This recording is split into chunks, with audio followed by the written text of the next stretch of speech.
Now, it's all kicking off in Ireland because a major working class protest is taking place right now in Dublin, sparked by what locals are calling mass uncontrolled immigration. It's set against the backdrop of arson attacks on all asylum seeker centres, soaring violence and even stabbings that have impacted local children and teachers. There should be more immigration or less?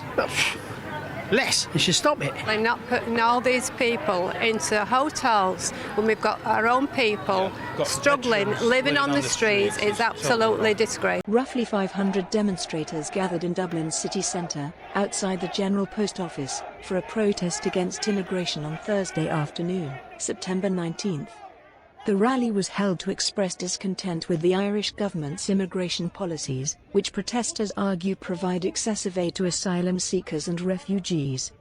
"We are not racist, we help genuine refugees, but the government must prioritise Irish citizens," stated Brian Garrigan.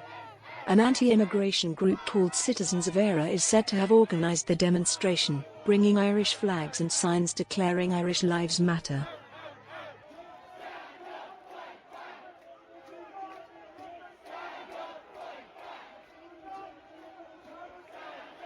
I've been homeless for a lot of years now.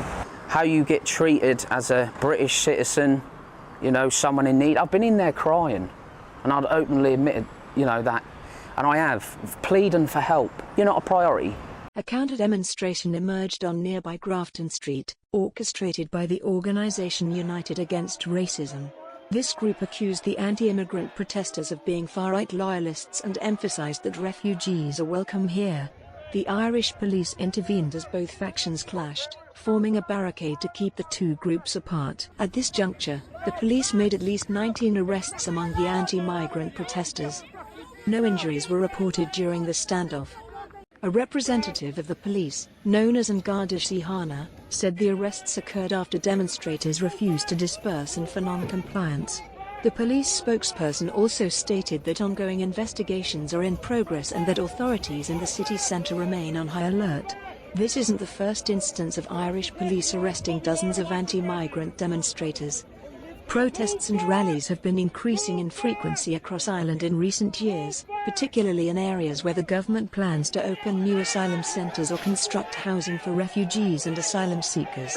Housing shortages and economic struggles have intensified frustrations among many in Ireland, who feel that the government is prioritising newcomers over addressing poverty and unemployment within the Irish populace.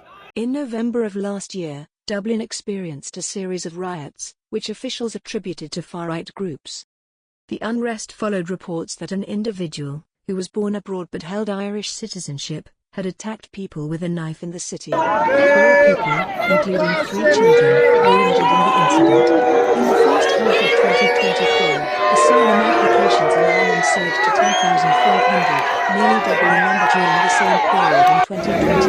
Throughout 2023 and 2024, several sites designated for anti-asylum seekers have been targeted by protests.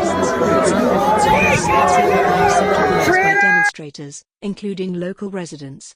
Migration is anticipated to be a central issue in Ireland's upcoming general elections, scheduled for March 2025. In July this year, Irish Prime Minister Simon Harris condemned another wave of anti-immigration protests, calling them disgraceful. Harris added, "No one has the right to torch vehicles, vandalise property, or assault the police. These acts are criminal and aimed at spreading fear and division. We must not allow them to be legitimised by labelling them as protests," Harris concluded.